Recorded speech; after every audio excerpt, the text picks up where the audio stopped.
So basically, it is a 30-year-old kitchen with the heaving countertop.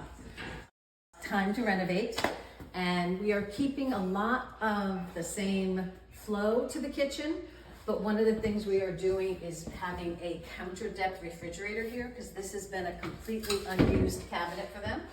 So that's going to be pushed back a little bit to have access, and we'll have a corner cabinet that actually you can reach and get things out of.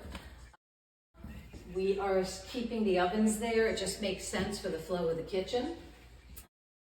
Taking off that barn door and putting a pocket door so that the hallway has a little more space to it. And changing out the floor to be hardwood instead of the linoleum. And then in terms of this area here, we are actually going to make this flat instead of having to step up.